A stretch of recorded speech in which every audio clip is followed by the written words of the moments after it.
Entonces, antes de abarcar síndromes, tenemos que un poquito terminar de estudios complementarios. Hay estudios que no nos van a ayudar mucho a determinar la configuración del riñón, ¿no? Evaluar su configuración o por lo menos su funcionalidad. Entre estos ya hemos visto el examen de orina que tiene gran relevancia, te da muchos datos de cómo está funcionando el riñón. Y ahora abarcaríamos otros estudios complementarios, como está la radiografía. Entonces, ustedes saben muy bien que la radiografía, sobre todo, no ve tanto, capta órganos macizos, ¿no? Ya apenas ve su silueta o el efecto que puede producir al reflejarse a través de otro órgano. Entonces, regularmente vemos lo que es solamente ciertas densidades, ¿no? Densidad de aire, grasa, hueso. Entonces, la parte renal no se ve en la radiografía. Entonces, ustedes miran, doctor, entonces, ¿de qué nos sirve que nos hable de radiografía si es que no nos va a dar ningún dato? Y sí, no nos da ningún dato, pero sí nos puede ayudar a ver si hay otro órgano comprometido, ¿no? Y que esté asociado a al riñón, ya como una peritonitis, un cuadro séptico o la presencia de cálculos en la vía urinaria, que sí se puede, ¿no? Por la densidad que tiene, sí podría estar reflejado en una radiografía. Pero ¿por qué les hago mención a la radiografía? Porque es un estudio que pedimos por otras causas, ¿no? Un dolor abdominal que va a una clínica y la clínica no tiene ecografía y solo tiene un equipo de rayos X y su técnico radiólogo y justamente hacen uso de eso, ¿no? Para algo ver y llegar a algún diagnóstico. Entonces puede ser por un hallazgo, ¿no? Por otra causa, la presencia de alguna patología renal que puede estar ahí. Entonces, en la radiografía lo que podemos ver es la densidad de los cálculos renales. Entonces, ahí sí, ustedes tienen que recordarse la ubicación anatómica y las estructuras, ¿no? Como acá, por ejemplo, vemos que la mayoría son radiopacos, ¿no? En un 90% de los cálculos son radiopacos, un 10% no lo va a hacer, pero en su mayoría se puede ver. Entonces, si ven acá en estas imágenes, sí, así se vería en una placa simple de abdomen, una imagen, ¿no? Imágenes justo a nivel de lo que uno se imaginaría que se encuentra el riñón, ¿no? En su ubicación. Por eso hemos repasado un poquito de anatomía para ver esta parte. Y coincide con la manifestación clínica del paciente, ¿no? Dolor en mi abdomen, digamos, izquierdo, derecho, enfocado un poco más a la lumbar, ¿ya? Y en este sentido, si pensamos en cálculos, ya hemos dicho que la mayoría tiene como composición base el calcio, ¿no? Un 88% es calcio, mezclado con otro tipo de componente, como el oxalato de calcio, el fosfato de calcio, ¿ya? O cristales de struvita, que no se va a ver, cristales de ácido úrico no van a ser radiolúcidos, ¿no? Cristales o cálculos de cistina y otros componentes no van a ser. Solamente los que son de oxalato calcio, fosfato cálcico o mixto van a ser los que son radiolúcidos, ¿no? Hay otros estudios, el estudio radiográfico, pero contrastado, la urografía intravenosa, en el cual se debe introducir vía endovenosa un contraste, un marcador, para que se elimine por el riñón y marque, ¿no? Todo el trayecto de la vía urinaria, desde las pelvis renales, cálices, pelvis, uréter, vejiga, uretra, para determinar alguna anomalía estructural, anatómica, presencia de algún lito, doble uréter, presencia de tipo de reflujo, ¿no? Entonces, ahí sí te evalúa, ¿ya? Te evalúa, pero lo malo es que es invasivo, porque requiere preparación, el paciente en ayunas, en decúbito, se le debe instalar una vía periférica, inyectar el contraste a ciertos tiempos, tomar las placas, la serie de placas radiográficas igual al momento de la inyección, a los 5 minutos, a los 10 minutos. Entonces, digamos, se podría decir algún tipo de morosidad, es moroso hacerlo, ya, y puede estar sometido a algún tipo de error y complicación, ¿no? Al paciente hay que canalizarle, ¿qué tal? Que se le infiltra la vía, se revienta la vena, hace un hematoma local, una flebitis, entonces tiene complicaciones, por eso es un procedimiento invasivo. En ese sentido, es muy poco frecuente actualmente este tipo de estudios, ya por los datos de solo ciertas estructuras que te da y no del total. Entonces, sí está indicado este estudio de la urografía intravenosa para cólico, renoureteral, hematuria, ¿no? Pensando en una litiasis, algún dato que ecográficamente haya habido una ectasia pielocalicial, pacientes que hayan sido sometidos ya a una extracción de la piedrita, una litotripsia, o pacientes que tengan infecciones urinarias recurrentes y sospechamos que pueda haber eso, ¿no? El reflujo vesicoureteral o doble uréter, o sospechamos de una malformación del riñón, se pide este estudio, ¿no? Entonces, tumores de próstata, enfermedad pélvica inflamatoria, ¿no? Entonces, todo para descartar se puede pedir, ¿ya? Entonces, lo que te va a trazar son esto, ¿no? Acá en este estudio, por ejemplo, vemos todo lo que se traza desde los cálices hasta la vejiga, ¿no? Y en caso de litiasis, entonces se ve, ¿no? Marca muy bien claro la presencia del lito. O en otras patologías como una estenosis que habíamos mencionado que hay como una malformación, ¿ya? En caso de pacientes con hidronefrosis, igual, ¿no? El trazado es muy importante de la pelvis, entonces te da mayor dato. Tumores, igual, ¿no? Una deformación en el marcado, riñón en herradura, ¿ya? Ectopia renal, la ectosis renal, la falta de descenso, un doble sistema, ¿no? Como acá se ve doble sistema, igual puede estar presente.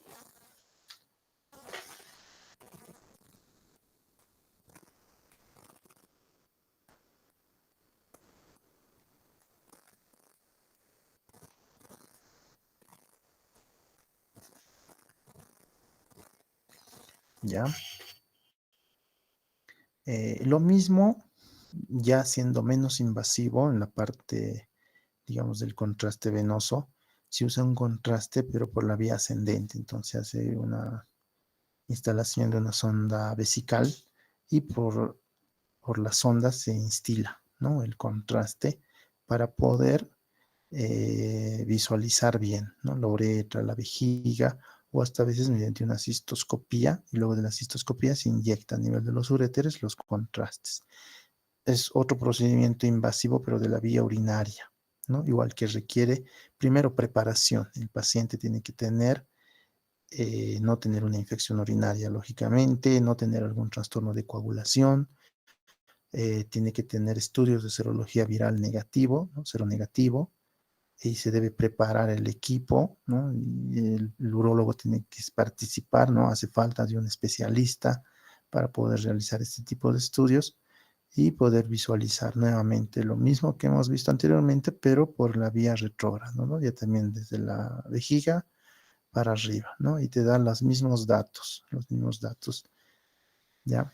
Entonces, estos estudios son muy invasivos y es por eso que actualmente se usa un poco más la ecografía, ¿no? Un estudio en el cual, mediante el uso de solamente este equipo ecográfico, con sus varios transductores que puede tener,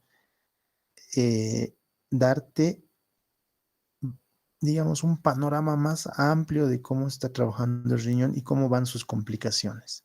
Entonces, no solamente es la simple ecografía renal, que tal vez ustedes han visto algún informe donde se ve ahí el riñoncito, se ve un poquito de la vejiga, porque solo la ecografía te mide igual órganos, ¿no? Macizos, en este caso la vejiga, la próstata y el riñón propiamente. No puede visualizar la vía urinaria, que sería el uréter, la uretra, ¿no? No puede visualizar esta parte. Por el efecto Doppler puede ver los vasos sanguíneos, ¿ya? Y cómo están los flujos. Entonces, ese dato también te puede brindar.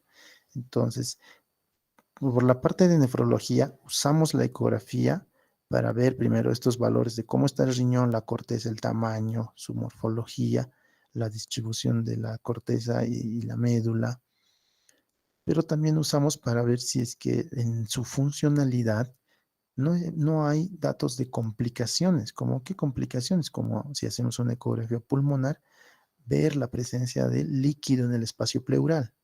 Entonces, si yo sospecho que mi paciente renal es crónico y que ha ganado en el último mes 1 o 2 kilos de más, debo sospechar que tal vez el paciente está acumulando líquidos, ¿no? Por la falla crónica del riñón. Entonces, debo hacer una ecografía pulmonar para ver si ya hay presencia de derrame pleural. O a nivel cardíaco, igual, presencia de derrame pericárdico.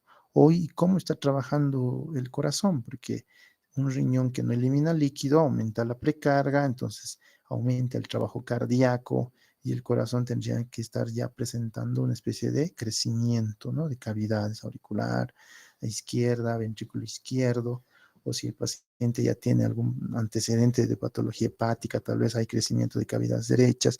Entonces nos da datos ahí, ¿no? De cómo está funcionando el resto del cuerpo.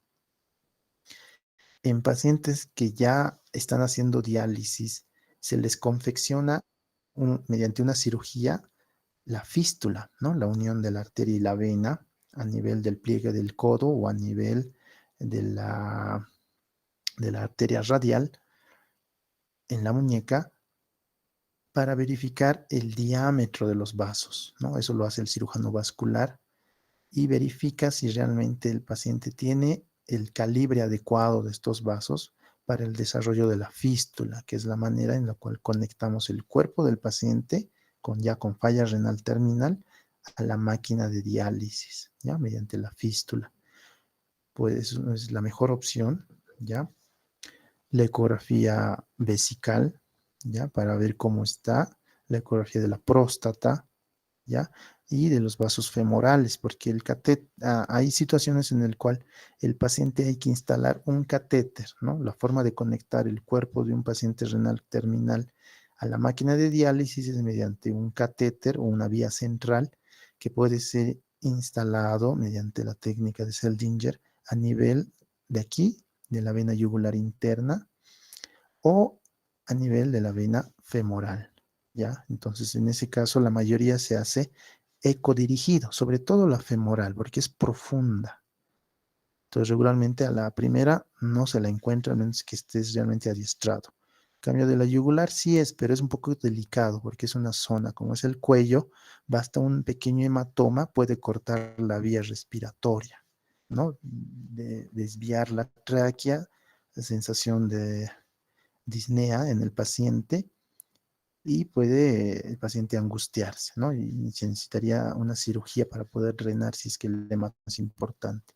Entonces, en ese sentido, la ecografía en la parte renal nos da muchos datos y es de mucha utilidad para todo tipo de procedimientos y según la evolución del paciente. Entonces, aquí está, ¿no? Cómo está la ecografía, ¿ya? Renal, de los vasos sanguíneos, ¿ya? Con otro tipo de transductor. Entonces, ¿cómo se hace la ecografía? Bueno, tenemos ahí las líneas axilar anterior, medio y posterior para nosotros ubicarnos, ¿no? A nivel de lo que es la región lumbar, subcostal, iniciamos la búsqueda, ¿no? Puede ser en un corte transversal o un corte coronal, ¿no? Existe en uno transversal, en un corte coronal, usamos en el lado derecho la ventana hepática, ¿no? La ventana, aquí está el hígado, la ventana hepática para poder visualizar el riñón derecho.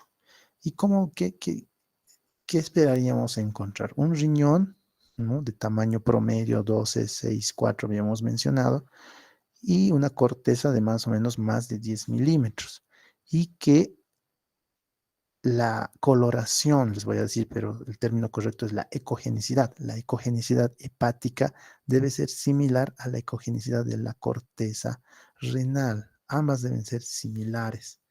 Si una es más, a eso se le diría hiperecogénico y eso hace notar un tipo de lesión, ¿no? Cicatrización, lesión, pero ya. Entonces, con la ecografía vemos la situación, el tamaño, el tipo, digamos, de la corteza, la delimitación de ambas zonas corticomedular o imágenes que puedan estar añadidas ¿ya? Esto lo voy a ir saltando porque aquí está lo del tamaño. Si es que es más de 13 milímetros, estamos hablando de una nefromegalia que puede ver en ciertos pacientes. En ciertos pacientes el riñón crece. La situación más común es que sea monorreno, o sea, que solo tenga un riñón y que puede ser por muchas causas, ¿no? Por nefrectomía, por un absceso, por un tumor, o haya sido congénito, ¿no? Ha nacido siempre con un riñón, digamos, unilateral y el otro riñón es hipotrófico o realmente es ausente. En estos pacientes por los años hay una compensación funcional del riñón y por ende el tamaño es mayor, ¿no? El tamaño del riñón es un poquito mayor. Lo mismo pasa en la mujer embarazada. En la mujer embarazada regularmente también hay una hipertrofia compensatoria. ¿Por qué? Porque el riñón trabaja el doble, se podría decir, ¿no? Porque tiene que purificar tanto las toxinas de la madre como las del producto, pero sobre todo está ahí el juego hormonal, ¿no? El juego hormonal, la vasodilatación que existe, el, el mayor flujo sanguíneo a nivel renal y por ende hay un crecimiento, ¿no? Transitorio del riñón y también hay una hiperfiltración evidente en los laboratorios, ¿ya? Hay otros pacientes como pacientes diabéticos que también tienen esta hipertrofia, sobre todo en la fase de hiperfiltración de las fases de la enfermedad renal diabética, puede estar el riñón crecido y no ser acorde a la evolución del daño renal. Si la tiene, digamos, una creatinina de 1.5, tú ves una ecografía renal, sospecharías encontrar tal vez ciertos datos ecogénicos o datos de cronicidad, ¿ya? Que vamos a ir ahorita bien.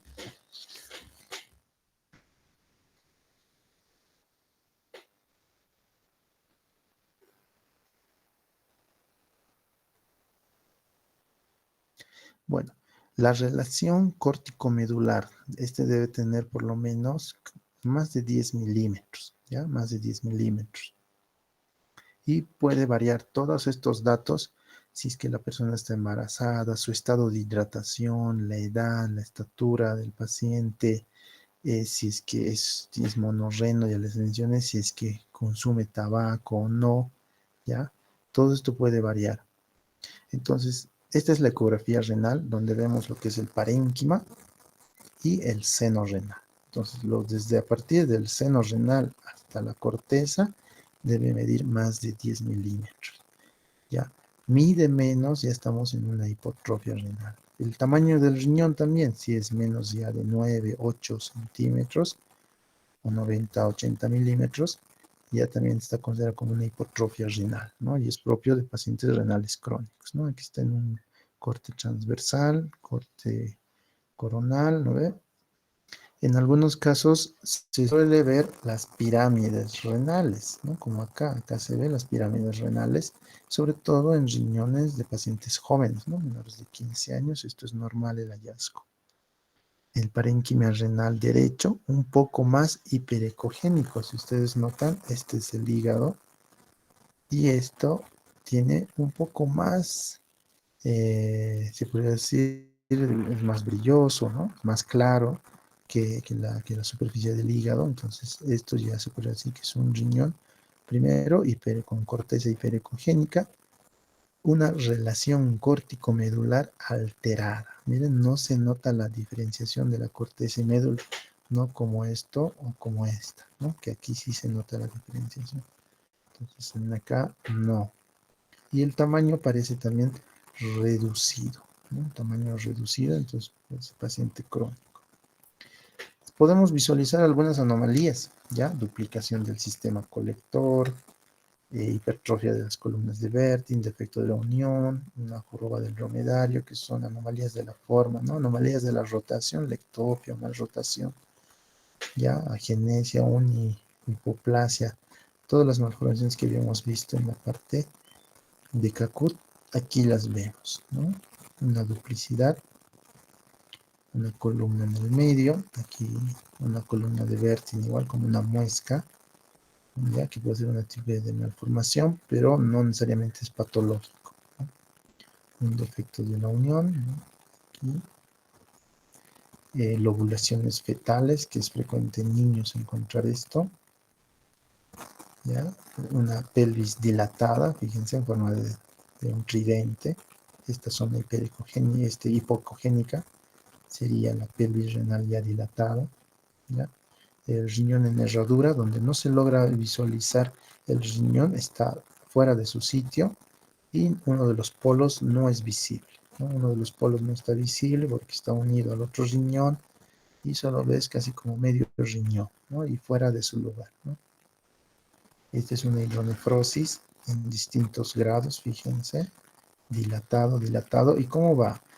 Al dilatarse la pelvis renal y al ser cubierta el riñón por la cápsula, se podría decir que se comprime la corteza, ¿no? Donde están los glomérulos se comprime, entonces se podría pensar que hay gran compromiso, ¿no? Gran, se podría decir, alteración estructural y disminución. Aquí, fíjense en acá, hay una disminución de la corteza que pueda estar uno sospechando que tal vez la función renal de este riñón es muy reducida, ¿no? Porque no te da el tamaño de parénquima como para pensar que está funcionando este riñón. Entonces, y esto ustedes dirán, pero doctor, ¿y esto por qué el paciente ha venido tan tarde? ¿Qué ha pasado? ¿Cómo ha evolucionado acá? Recuerden que esto, la dilatación de la pelvis renal es asintomática. Ya el paciente no tiene ningún malestar. Llegan así, ya en estos estadios. Entonces, ¿por qué? No duele. Entonces, ¿cómo te reporta la ecografía? Ustedes entonces ven el nombre del paciente, ¿no? Aquí dice, ¿no? Hematuria en estudio, doctor León, tamaño del riñón, la longitud anteroposterior te da, espesor de la corteza, la ecogenicidad, bien clara está, pues esos parámetros ustedes tienen que aprender, la dilatación o no de la pelvis, lo propio del otro riñón, del riñón izquierdo, la vejiga, cómo está la vejiga, la ecogenicidad, la cantidad de volumen premiccional, postmiccional, y si es varón, el diámetro de la próstata, si tiene calcificaciones o no, o si es regular, ¿ya? De la vejiga, de las paredes, aquí dice paredes y bordes regulares, en algunos casos te va a ser irregular porque la pared es más gruesa, ¿no? Es más gruesa o apéndices tiene, o pólipos, ¿no? Pólipos vesicales también. Aquí vamos a pasar algunas imágenes de algunos otros riñoncitos, ¿ya? Y con eso acabaríamos en esta clase. Fíjense, aquí está la hiperecogenicidad, ¿no? Entonces, un riñón se ve la diferenciación córtico-medular, pero la corteza es un poco más adelgazada, a diferencia del hígado, la ecogenicidad es mayor. Esta otra imagen, ya también el riñón se ve bien, pero es el hígado el que está hiperecogénico, ¿no? Entonces, este es un paciente con esteatosis hepática, ¿no? Lo mismo aquí, que hay un adelgazamiento de la corteza, fíjense, el seno renal es más amplio, la corteza es delgada, ¿no? Pero sigue manteniendo la ecogenicidad del hígado. Acá ese es uno del riñón crónico, que hace rato ya les mencioné, ¿no? ¿Ve? Un tamaño reducido, borramiento tanto a nivel cortical medular y la ecogenicidad incrementada. Muy bien. Este es un riñón, pero ya con quistes de un paciente con riñón poliquístico, al igual que la hidronefrosis. Fíjense, acá este riñón mantiene la ecogenicidad del hígado, ¿ya? Entonces, un paciente con poliquistosis renal, regularmente la función renal está conservada hasta que los quistes vayan creciendo, creciendo y quiten estos quistes, estas bolsitas de orina, le quiten espacio al parénquima, ¿no? Pierda parénquima y ya recién la funcionalidad se va a ir alterando. Pero hasta que no pase, el riñón va a estar trabajando normal, ¿no? Igual, un quiste simple, un quiste hemorrágico, se ve ahí, ¿no? Un nivel, muy bien, varias enfermedades poliquísticas autosómica dominante, ¿ya? Muy bien. ¿Qué más? Ya, nefrocalcinosis. Es como la presencia de litiasis renal, pero fíjense, está adherido al parénquima renal, ¿no? Porque la litiasis realmente está en la base de las pelvis, no digo de las cálices mayores, cálices menores, o en la pelvis renal está, pero este no, este está aquí aledaña a la corteza. Eh, el riñón es el que se está calcificando, ¿no? Es un trastorno metabólico y se ve clarito la sombra acústica, ¿no? Igual se da cuando tú tienes cálculos renales, sombras acústicas. Acá, por ejemplo, este es uno de cálculo renal, ¿no? Su sombra acústica, igual como en la vesícula, igual se visualiza. Acá también un cálculo de litiasis y su sombra acústica, ¿no? Igual acá, sombra acústica, aquí también otro, fíjense, este chiquitito y como una rayita finita se nota. Esto ya es otro problema de neuropatía obstructiva.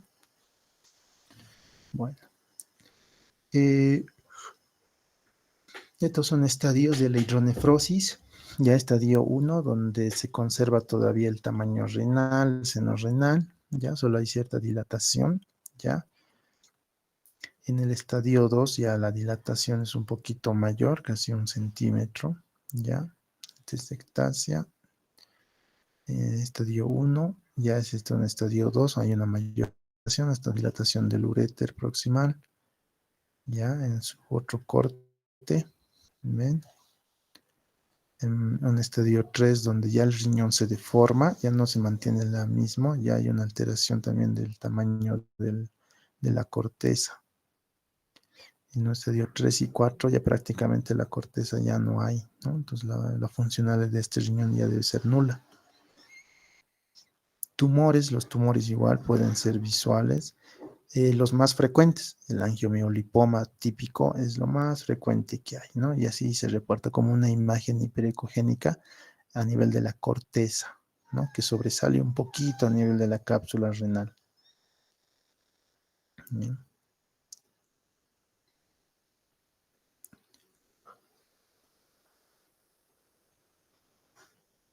Un angiomiolipoma, ¿no? Es un tumor benigno, ya como dice acá, de células epiteliales perivasculares. Puede estar comprometido bueno, una importante irrigación sanguínea, compuesta por células adiposas. Entonces, si bien es benigno, igual el tratamiento suele ser resección renal o hasta nefrectomía, ¿ya? Nefrectomía, porque va a provocar sangrados, hematurias, infecciones, ¿ya? Entonces puede tener una hematuria cataclísmica y por ese motivo entonces, eh, si son de gran tamaño, entonces hacerle nomás la nefrectomía, ¿ya?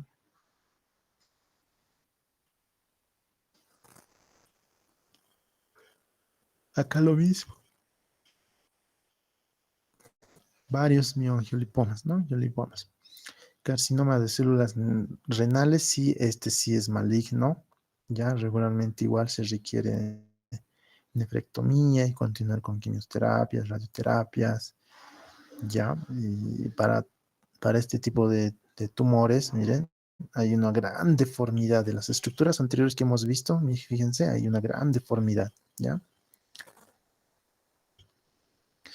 Y lo ideal es la tomografía, ¿ya? Sea una tomografía computarizada, simple, sin contraste, se la llama Pielotac, y si usamos con contraste, usamos el término de Urotac, ¿no? Urotac así lo definimos directamente. O ustedes pueden poner tomografía renal contrastada, tomografía renal sin contraste. Requisitos.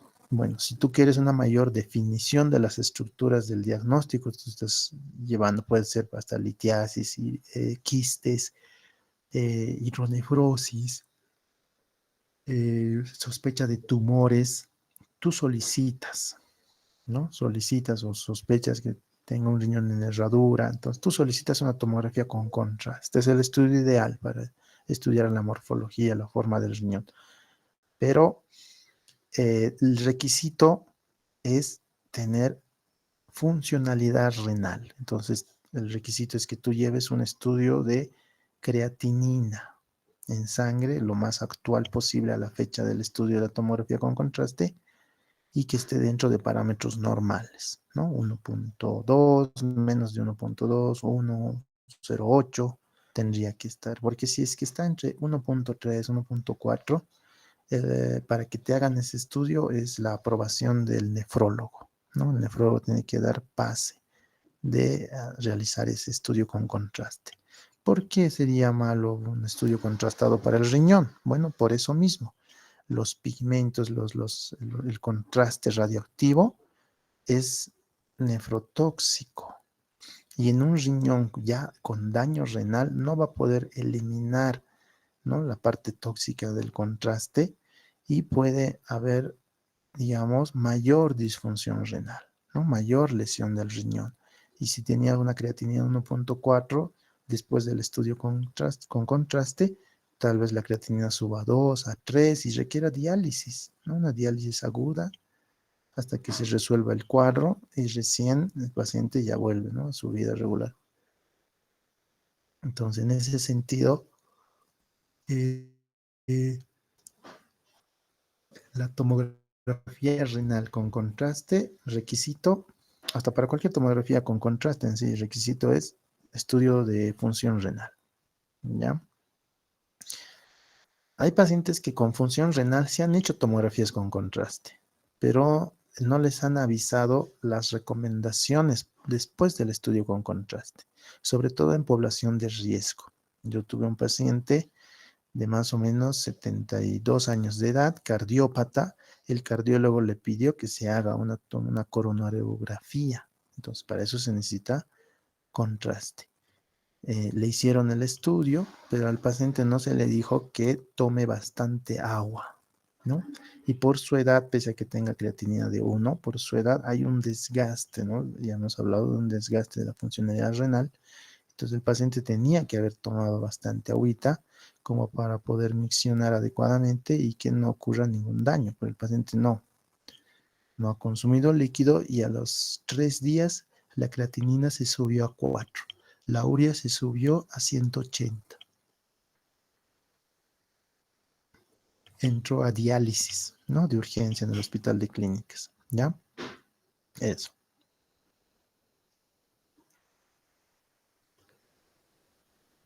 Muy bien. Bueno, hasta ahí avanzamos, ¿ya?